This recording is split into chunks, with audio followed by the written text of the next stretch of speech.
Halo, aku Maria Ejrika Duyanti, mahasiswa MBKM 2022, dan ini adalah refleksi dari pekan pertama hingga pekan ke-7 dalam mata kuliah pengantar ilmu sejarah.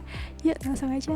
Oke, untuk pekan pertama pada tanggal 23 September 2024 membahas tentang ada introduction, yaitu pengenalan materi-materi dasar mengenai sejarah. Juga ada kesepakatan jadwal meeting dan sebagainya. Intinya mengenalkan tentang sistem perkuliahan. Tugasnya membuat apa yang kamu suka dan tidak suka tentang sejarah, sebutkan dan jelaskan peristiwa sejarah yang menurut kalian penting dan jelaskan manfaatnya. Menurut saya, pertemuan pertama cukup menarik karena bukan hanya membahas sejarah secara umum, namun juga dapat memancing pengetahuan para mahasiswa untuk mengenal sejarah yang diketahuinya lebih dalam melalui tugas yang diberikan. Jadi di situ kita menganalisis bagaimana sih pengetahuan sejarah yang sudah saya pahami saat ini. Ini tuh menurut saya menarik. Untuk pekan kedua, tanggal 30 September 2024 tentang definisi sejarah. Tapi sejarah ini lebih mendalam, yaitu sejarah adalah ilmu yang mempelajari peristiwa-peristiwa masa lalu, baik yang berkaitan dengan manusia, berkaitan dengan masyarakat, ataupun juga berkaitan dengan peradaban. Ada pembahasan juga mengenai Tuhan dan Iblis yang jika diibaratkan dalam angka menjadi 1, 2, 3. Angka satunya itu untuk Tuhan, melambangkan simbol kebaikan, jadi di atas. Yang kedua itu manusia atau melambangkan kita itu netral. Yang ketiga itu iblis yang di bawah, melambangkan keburukan. Jadi sejarahnya kenapa angka 13 sial? Karena angka 1 Tuhan dan angka 3 iblis itu saling bertolak belakang. Membahas sejarah tentang manusia juga, tentang masyarakat dan juga peradaban. Nah, sejarah manusianya itu seperti meliputi biografi mungkin Insinyur Soekarno atau Nabi Muhammad, dan juga mengenai Tuhan Yesus yang tercatat juga di dalam Alkitab. Juga membahas tentang masyarakat yang ada kelas atas, menengah, dan kelas bawah. Bahkan membahas juga tentang peradaban. Tugasnya di sini kita tidak ada tugas, namun menurut saya ini sedikit mengulang pengertian sejarah, agak dibahas lebih dalam dari sebelumnya. Memang kita mengulik sisi menariknya sejarah, seperti angka 13 yang tadi, membuat sejarah semakin menarik untuk dipelajari. Pertemuan yang ketiga pada tanggal 7 Oktober 2024 membahas tentang pengertian unsur dan fungsi sejarah. Ini lebih spesifik.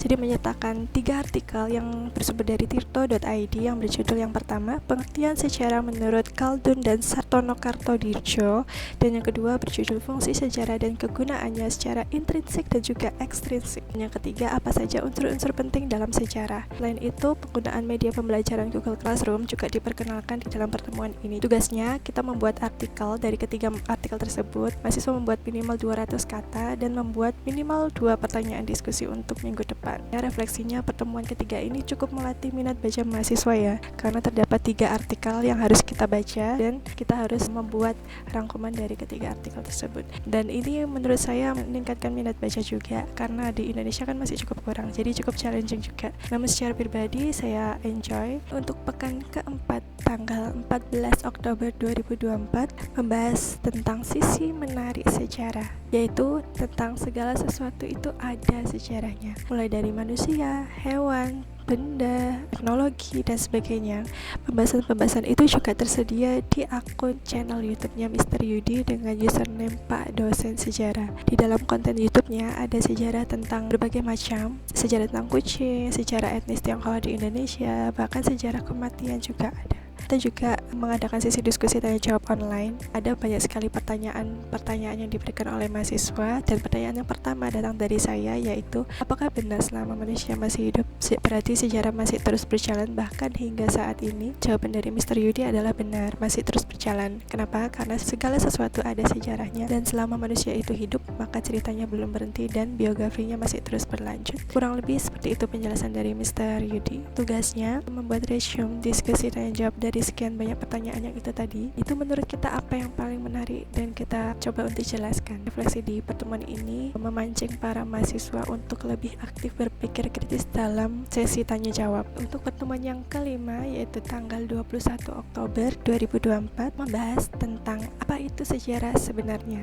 dan kenapa penting untuk dipelajari. Mr. Yudi juga menampilkan video YouTube dari channel Kok Bisa. Dalam video tersebut membahas tentang ilmu-ilmu sejarah gimana sih perjalanan sejarah itu, kemudian bagaimana penggunaan sejarah, dan juga macam-macam jenis sejarah. Tugasnya kita membuat video respons mengenai hal baru apa yang kita dapat dari video tersebut, dan bagaimana cara Anda menumbuhkan minat sejarah pada generasi Anda. Kemudian refleksi di pertemuan kelima ini dengan menyertakan video dalam pembelajaran, menurut saya itu sangat menarik karena selain mudah dipahami, membuat mahasiswa itu tidak bosan gitu. Kenapa? Karena kita selalu diberi artikel, bukan hanya di matkul ini tapi di matkul lain juga. Jadi sometimes we need something new. Untuk pekan yang ke-6 pada tanggal 28 Oktober 2024, kita memang tidak ada online meeting. Sebagai gantinya yaitu buatlah video refleksi mengenai makna dan relevansi Sumpah Pemuda bagi generasi muda saat ini. Refleksinya di pertemuan ini menurut aku ini cukup menantang ya, karena pertemuan pertama yang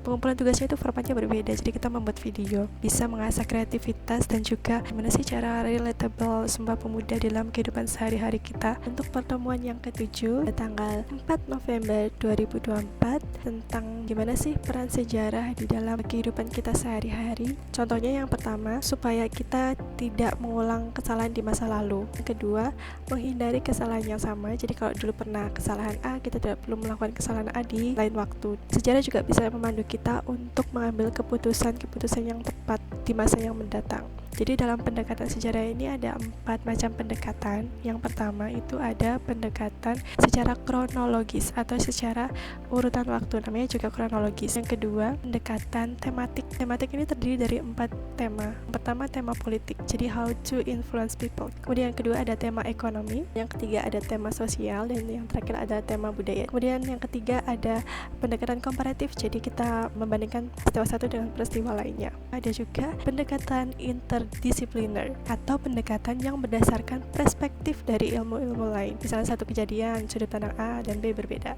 Kita juga membahas hubungan sejarah dengan ilmu lain. Hubungan sejarah sebagai interdisipliner atau pelengkap ilmu-ilmu, jadi saling melengkapi. Yang kedua, saling memperkaya perspektif. Kemudian yang ketiga, dan berguna untuk memahami ilmu secara kontekstual yang lebih dalam.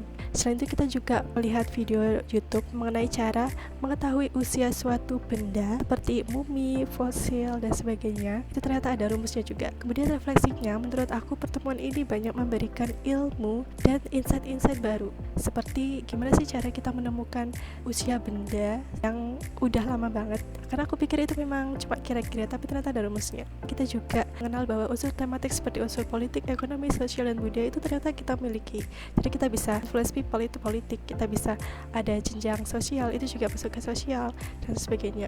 Dan yang terakhir itu juga sempat membahas tentang sejarah sate jamu, dan juga membahas tentang sejarah pasar ekstrim Tomohon. Oke, sampai sini aja penjelasan dari saya. Mohon maaf kalau ada salah-salah kata, dan sampai ketemu di video-video berikutnya. Sampai jumpa.